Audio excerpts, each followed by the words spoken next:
avec nous dans ces studios, trois membres de familles d'otages que je m'en vais vous présenter directement. Lise, dans un premier temps, nous allons dire bonjour et accueillir Gad. Hello, Gad. Thank you so much. Gilad. Gilad. Gilad. Thank you so much to be there. And thank you for inviting us. Okay. Just have present you. Yotam. Yotam, hello. Thank you so much to being with us. And Udi is also there with us. Thank you so much, Udi. Thank you for having us. And then I will let you with Lise Ben-Kimoun. It's our chief redactor, and she will ask you some question. Okay? Excellent. Lise, je vous laisse donc avec nos auditeurs bien sûr, mais avec nos invités si vous nous entendez. Oui, moi je vous entends bien, j'espère que vous allez m'entendre. Alors Gilad Korengold, dont les enfants et les petits-enfants ont été enlevés au Kibbutz Beeri. Udi Goren, qui est le cousin de Tal Haimi, qui a été kidnappé au Kibbutz Nir Yitzhak et déclaré mort en captivité depuis. Et Yotam Cohen, qui est le frère de Nimrod Cohen, qui a été kidnappé à Nir Oz. Ce sont nos trois invités ce matin. Gilad, I want to begin with you. Your children and your grandchildren have been kidnapped in Kibbutz Beeri, and the whole kibbutz has been through hell on 7th of October. Can you tell us what is your state of mind today with all the announcement of maybe some hostages being released? Est-ce que vous pouvez nous dire, Gilad, après tout ce que vous avez souffert et tout ce que tout le Kibbutz Beeri a souffert, dans quel état d'esprit vous êtes aujourd'hui avec toutes ces informations sur un accord de libération des otages potentiellement rapidement? Well, as you know, my family came back in the first deal after 50 days. My grandsons, my daughter-in-law, her mother, her aunt, her cousin, 3 women, 3 kids. 3 people was murdered in Kibbutz Beeri in the same safe room. And Tal, my son, is still there for a long, long time. Is buried alive underground. And we start to hear about the deal, I guess 4 weeks ago, weeks ago. As usual, there's a lot of rumor, a lot of testing balloons on the air, and we have decision. Our family don't pay attention to everything that publish in the television or newspaper. We also Austrian citizen. So we have people from Austria can help us to understand what's happened. It's look very serious today, okay? Because some kinds, I say, the stars come true. President-elected Biden, representative, came to Israel at once from Doha and start to push the deal. And it's looked that something happened, but because we and the last times that's supposed to be a deal, and somebody broke it, and we don't, as a family, we don't want to fall again, and we just wait patiently to see at least the first hostage that will release, and I hope it will be very soon, and I really hope that the deal will be for all the hostages at once. It's very important to bring the hostages, murder hostages, to buried in Israel, and live hostages to recovery with the families. I will translate, Gilad. Donc, vous le savez, ma famille, en grande partie, est revenue pendant la trêve de novembre 2023. 3 femmes et 3 enfants. Il y en a tout de même 3 qui ont trouvé la mort dans le même abri. et mon fils Tal est toujours là-bas, retenu comme otage à Gaza, enterré vivant dans les tunnels du Hamas. Oui, c'est vrai que ça fait déjà au moins 4 ou 5 semaines qu'on entend parler d'un deal sur la libération des otages. Il y a beaucoup de rumeurs. Et avec ma famille, nous avons décidé qu'on ne faisait pas vraiment attention à toutes ces publications, que ce soit des télévisions ou des journaux, parce qu'on a déjà été déçus par le passé et donc on ne veut pas, une fois de plus, se faire de fausses joies. C'est vrai que ça a l'air assez sérieux aujourd'hui, qu'il y a les représentants américains qui sont venus en Israël, qui sont à Doha au Qatar pour continuer les négociations. Donc, c'est vrai qu'on a l'impression qu'il se passe vraiment quelque chose, mais en tout cas, pour l'instant, on préfère attendre patiemment et voir le premier otage libéré. Et puis, on espère en fait que tous les otages seront libérés d'un coup et qu'on pourra récupérer à la fois les vivants et les morts. Yotam Cohen, your brother Nimrod was kidnapped in Nahal Oz, and you were yourself serving in the army. Was it more difficult because of that for you?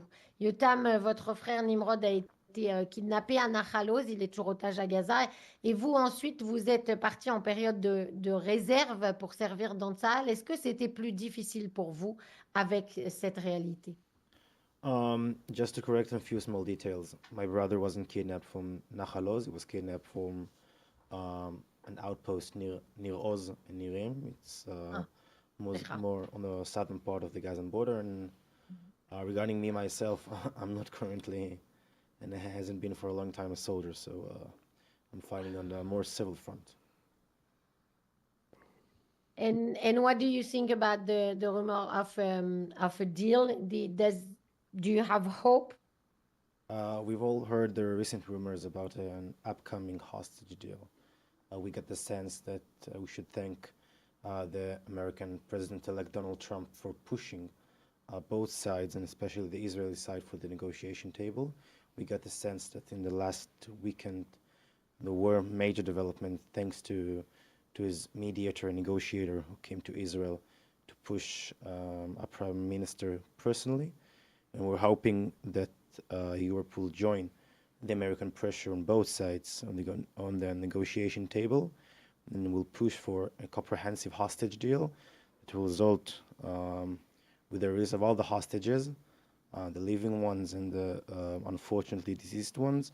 And I hope that by, I think 2 months from now, we can all leave this crisis behind us and start a new life.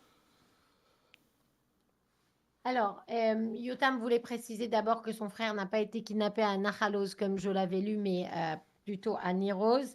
Et il a dit que c'est vrai que toutes ces rumeurs sur un accord, il pense qu'il faut remercier le président élu Donald Trump pour mettre la pression des deux côtés. Et puis, avec les développements récents du week-end dernier, avec cet envoyé américain qui est venu parler en personne à Benjamin Netanyahou, le Premier ministre israélien, et il espère que ça va être un deal global pour tous les otages et que d'ici 2 mois maximum, tout le monde pourra mettre cette expérience horrible derrière nous et reprendre une vie normale. Udi Goren, your cousin Tal Haimi was said that he was dead. It was in December 2023. How did you get, how Tal told you this news, and you still combat about the releasing of all the hostages? Vous dit, c'est votre cousin Tal Haimi qui a été kidnappé et qui a été déclaré mort en captivité. C'était en décembre 2023. Comment est-ce que vous avez appris cette triste nouvelle et vous continuez ce combat pour les otages tout de même? So I was actually here last year, or actually at the end of 2023, when I got the word that the IDF actually announced that Tal was confirmed dead from October 7th. And it took me a few days to get myself together and to come to the very clear realization that there is no difference, that as Gilad has mentioned, all the hostages must be returned, the living ones to be treated in Israel and to be brought back, brought back to normal life, and the dead ones to burial in Israel. And I think it is very evident that there is so much emphasis within the families, but also within Israel, to make sure that this deal that might be happening in the next couple of days goes through till the end.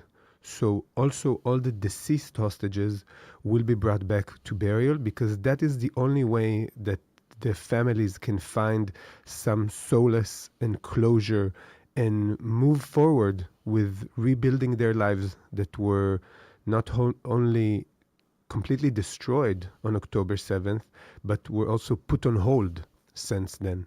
And a burial and this closure is the only way that we can move forward. Alors, j'étais justement ici l'année dernière quand j'ai eu cette terrible annonce de sa mort, et ça m'a pris quelques jours pour reprendre mes esprits et puis pour me dire que de toute façon, ça ne faisait pas de différence, qu'il fallait continuer le combat parce que tous les otages doivent absolument rentrer à la maison, et que ce soit ceux qui sont vivants pour qu'on puisse les ramener à une vie normale, ou ceux qui sont morts pour qu'on puisse les enterrer. Alors c'est vrai que on espère que d'ici peut-être 2 jours, on aura un accord.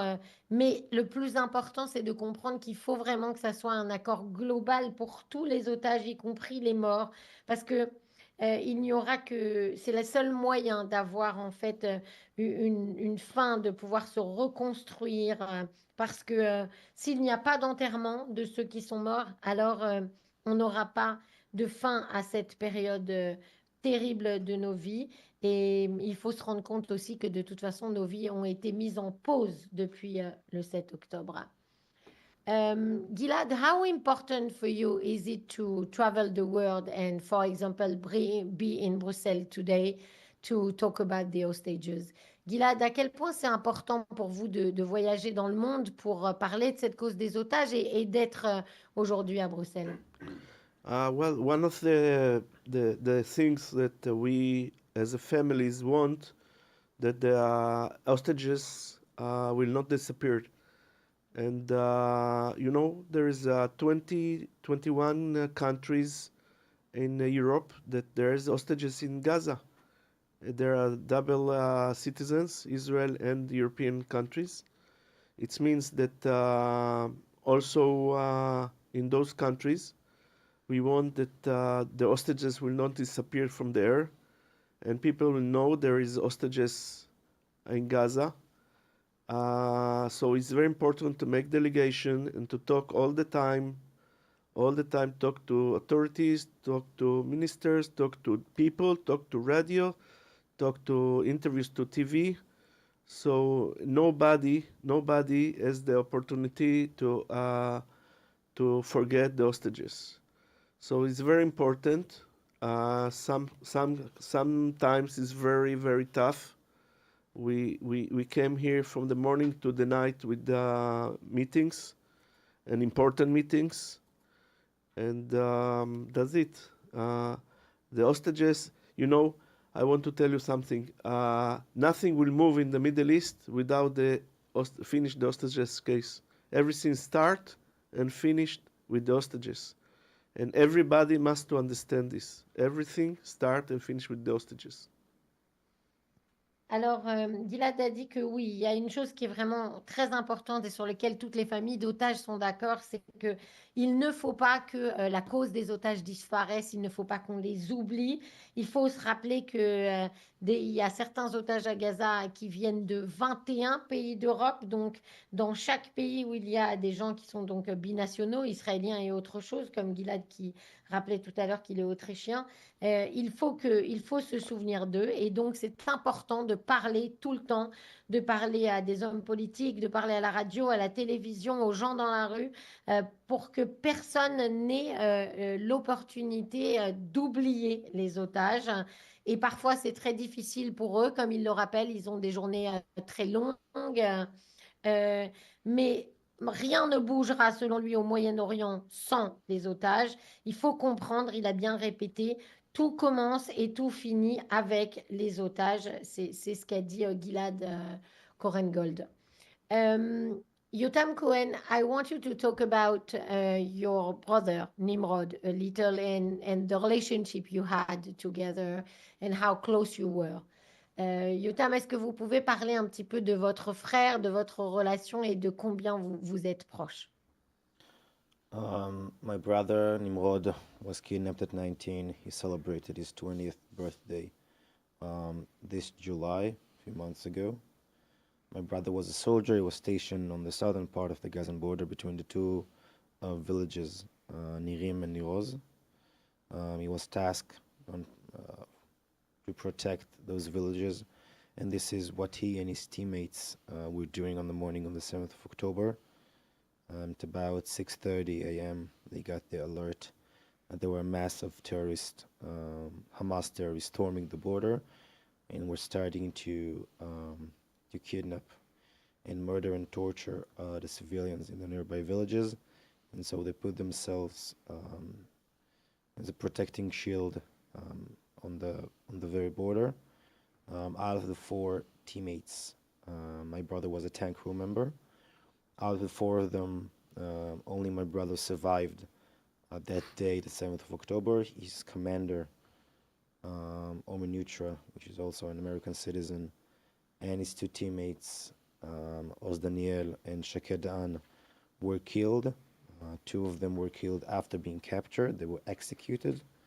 We believe that my brother was watching, or was forced to watch. My brother was kidnapped from the border fence and was taken into Gaza. We know from few testimonies of returning hostages who saw him in the tunnels in captivity. Since then, since more than a year ago, we got multiple pieces of information from the IDF intelligence claiming that my brother is still alive, and we hope that he's still alive after all these months of suffering in captivity. Regarding my brother, I see no point about talking his personality, because I'm sure that after more than a year of being tortured and suffering in Hamas captivity, I'm sure that the brother that was kidnapped is not going to be the same brother that returns. And I guess we'll have to reintroduce ourselves to each other, because we all changed. Us as a family without Nimrod, and Nimrod as a hostage in captivity. And we'll have to find a way to move forward from this crisis. Alors, d'abord, Nimrod avait 19 ans quand il a été kidnappé en juillet dernier. Il a eu 20 ans en captivité. Il était soldat. Il était posté pour protéger les villages du sud, près de la bande de Gaza, entre Nirim et Nir Oz. À 6h30 le matin du 7 octobre, ils ont entendu les alertes et les terroristes du Hamas qui venaient pour tuer, kidnapper et torturer des Israéliens. Ils se sont mis comme un bouclier, lui et 4 de ses amis. Il n'y a que lui qui a survécu de cette équipe. Omer Neutra, Oz Daniel et Shaket Dan qui étaient avec lui sont morts. On pense d'ailleurs qu'il a été forcé de regarder leur exécution. Il a été embarqué près de la barrière et emmené à Gaza. On a eu plusieurs témoignages d'otages qui sont revenus donc de captivité en novembre de l'année dernière et qui l'ont rencontré dans les tunnels. Et depuis, Tzal nous a donné plusieurs détails sur le fait qu'il était a priori toujours vivant, et on espère bien entendu qu'il est toujours vivant, car on n'a pas eu de nouvelles depuis très longtemps. Je ne veux pas trop parler de son caractère ou de la personne qu'il était parce que je pense qu'après plus d'1 an à avoir été torturé dans les tunnels du Hamas, je suis sûre qu'il n'est plus le même frère que celui que j'ai connu. D'ailleurs, nous avons tous changé, aussi bien nous en tant que famille sans Nimrod que Nimrod en tant qu'otage. Et donc, oui, il faudra bien qu'on trouve un moyen de se reconnecter et de pouvoir se reconstruire. Udi, you will have the word of conclusion. Tell us how important for all the families this is to have all the hostages released, as we hear that there will be several parts, maybe 33 first and then some other. Are you afraid of that separation? Udi Goren, c'est vous qui aurez le mot de conclusion. Dites-nous à quel point c'est important pour les familles d'otages que tous les otages soient libérés. Est-ce que ça vous fait peur d'entendre qu'on est sur un plan en plusieurs parties avec peut-être 33 otages d'abord et d'autres à venir, en espérant effectivement que le plan ait lieu? It is very important, not just for the families of the deceased hostages, but I think it's very important, not even just for the families. There is great understanding within Israeli society that the only way to really end this conflict and move forward and rebuild Israel and rebuild our society and strive for a better future is through bringing back all the hostages. But I would actually conclude with something more than that, because Belgium and the European Union is going to take a great part in the conclusion of this conflict with Israel and Gaza. And I know there are a lot of voices within Europe that are extremely concerned, not just about Israel, but also about the Palestinians and the great destruction in Gaza. And I think it is critical that we convey the message that the fate of the Israeli hostages and the fate of the Gazan civilians are tied together. And the only way that we will actually see the end of the conflict, this current war between Israel and Gaza, the only way that we will be able to move to the reconstruction of Gaza, to have a better life for the Gazans, and as I've said, to have this rebuilding period within Israeli society, is only by bringing back all the hostages. That would be the end of the conflict and will allow for the reconstruction on one side and the healing and the reconstruction of society in the Israeli side. Alors oui, bien sûr, c'est très important, mais ce n'est pas très important seulement pour les familles d'otages, c'est très important pour le monde entier, c'est très important pour toute la société israélienne qui doit se reconstruire, qui doit pouvoir envisager un meilleur futur. Et plus encore que ça, c'est important pour l'Europe et la Belgique où nous sommes aujourd'hui, qui va sans aucun doute prendre une grande part dans la conclusion de ce conflit et qui a à cœur non seulement le sort des Israéliens et des otages, mais aussi celui des civils gazaouis.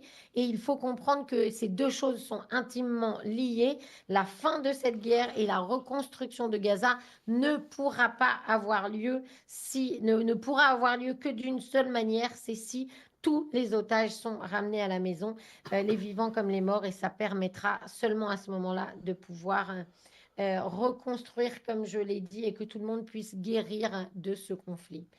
Thank you so much to you three for being with us today, Gilad Korengold, Yotam Cohen, and Udi Goren. And we really hope for the releasing of all the hostages as soon as possible. And we wish you a lot of courage, and we hope to talk to you soon with better news. Thank you very much. Thank you. Thank you very much.